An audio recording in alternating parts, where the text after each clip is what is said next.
let's go straight into a second topic, yeah? Ambapo tunaongea kuhusu polygamy. Wakati wa mababu zetu, kama unakumbuka JB, najua wewe kama wewe mtoto wa wife. Wakati wa mababu zetu, they used to have like 4 wives. Yeah. Sawa. But then times have changed and things have men can't multitask anymore. It's very sad. Very sad. Yeah, that's when we're looking at it, yeah? But when you look back at polygamy, even back and right now, unaona ni kama cases za polygamy zime-increase, zinaendelea ku-increase, or bado ziko chini? Iko juu but iko chini in real sense, because most men, they don't bring the wife at home. They have like 10 women who are the mpango za kando, na wewe as a wife in the house, you know you are one. But in real sense, you are 10 of you outside. I know nowadays it can't work. Yeah. Why can't it work?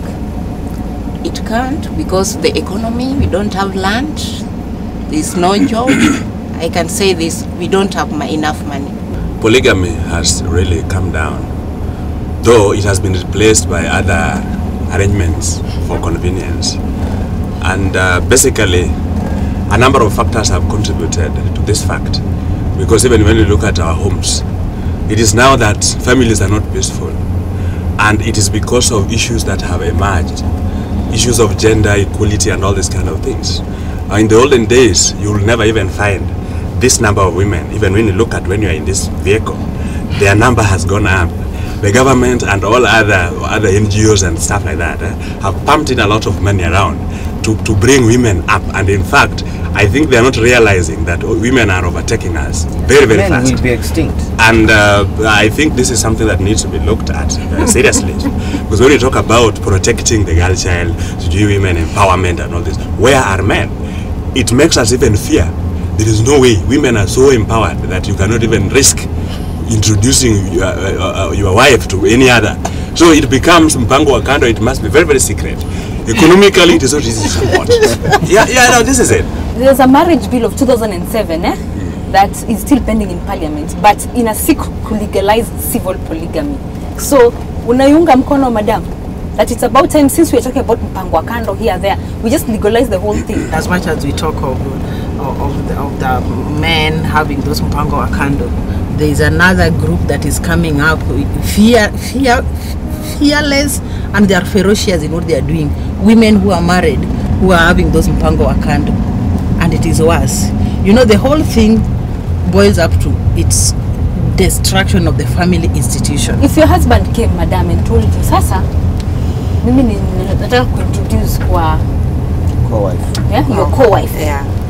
How would you react, and would you agree to that? Well, naturally, the reaction would be what you expect. But what I want to say is that at the end of it, I always feel, let us look at what is causing all these things. Yeah, and then things like, there are matters related to the heart. And then, I don't know what has happened to men. Their biology, they would never have one. I think the men should scrutinize themselves and find out, can't they change? Haya bas, wakati wa makarika sha zimefika. Ili amna watu wao, tuwele kazi please. Yes, check out Finland's too.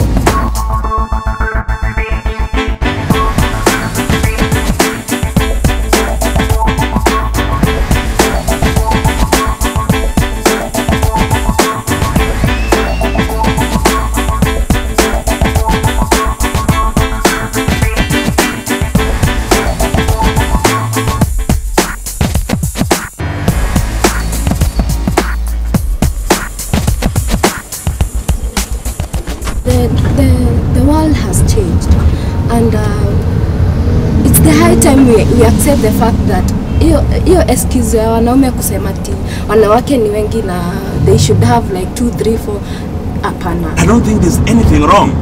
Look at the cultures of other people like South Africa and other places. Yeah? Your wife can tell you, I've seen a woman that I feel should be my co-wife, isn't it?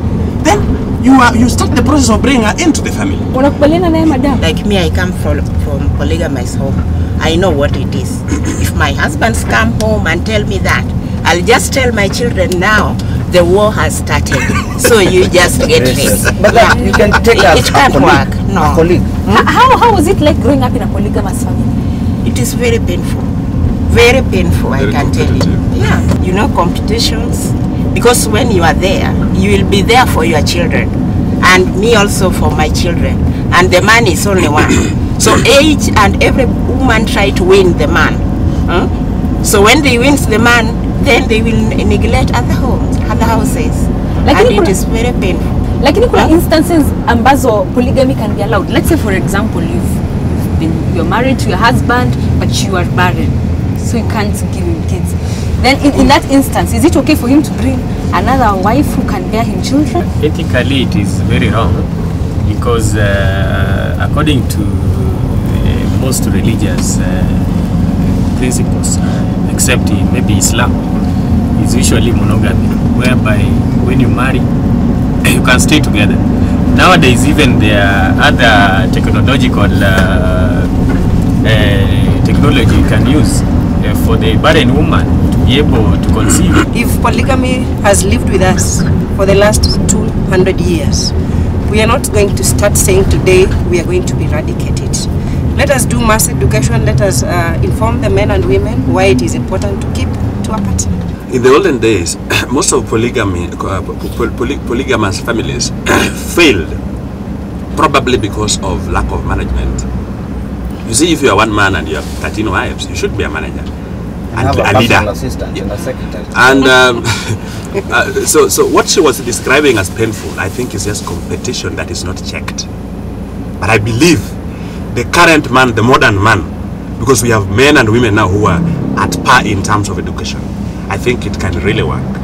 And we only need to structure it, like now the Constitution is trying to introduce it. Let's go into other aspects and say this is how it should go. Would you marry more than one wife? Yes. Are you planning to do that? I'm not planning to do that. Are you married now? I am. It's okay. It's okay. You were saying? I am married, but I'm not planning to marry another woman. But if someone asks me, you know, it's about convenience. We have issues. You see, sometimes when you walk in this town, you see people walk and talk on their own. What are they talking about? This is a new disease. This is from the house. If you go deeper into how people live in their houses, you know why a man would say, I would better be out there than go back home early. There's a lot of stress in the family. This is why people go out. You know, in the Luo culture they say, a frog does not run in the day if nothing is chasing it. So, when you see men going out there from Mpango Wakando, there is something wrong here.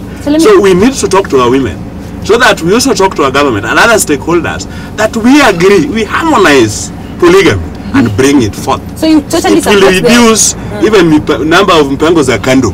Do you think this jobless man can have 10 wives and then they support him? Instead of him supporting them, they support him?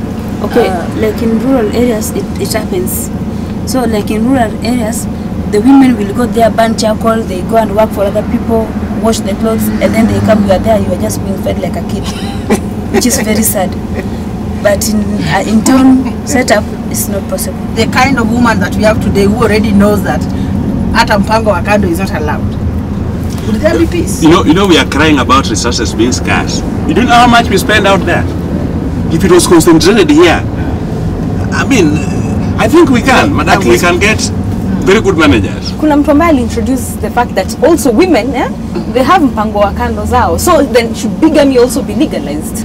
The way things have been set up even before, it's unheard of, even here in Kenya, that there's a woman who is married to 2 men. We're talking about avoiding mpango wa kando so that you bring the woman home. So if you avoid mpango ya kando ya mama, ataleta bwana nyumbani. Bwana wawili watakaa kwa hiyo boma. Bigamy iwekwe kando, polygamy iwekwe kando. Lakini watu wajue vile wataka. Amani ikwe kwa maboma ndio. Kama ni bwana ache kutembea nje sana. Those people who want to maybe to have many wives, they can opt for the cultural. They can opt for the cultural marriage or become Muslims and be able to do that because it is accepted. But for a Christian, myself I'm a Christian, so I think it's better for me to stick with one wife because even Adam was given one Eve, he was not given 2 or more Eves. JB, huyo mademo kwa 5 ambao unapanga kuoa wachana na down only 25. And I'll take this opportunity to tell you at home, I will start with my friend here. Polygamy, Polytechnic, and Women Living Together in Harmony Foundation. We'll teach men how to manage women and have a wonderful polygamous nation. That is just sad. Yeah. Okay, sawa, asante sana kwa kuwa nasi. Kumbuka kesho tuko hapa na mada zingine mbili moto, so you can't afford to miss it, au sio JB? Yes. Where can they find us? Kwa Facebook, Matatu Sema Kitu. Podcast with Poki. Na pia we are on Twitter at Matatu Kenya. Follow us, we'll follow you back, au sio? Yeah. Kwa sasa I'm Miriam. Mimi ni JB. God bless you and see you tomorrow. Take care of yourself and each other. Yes.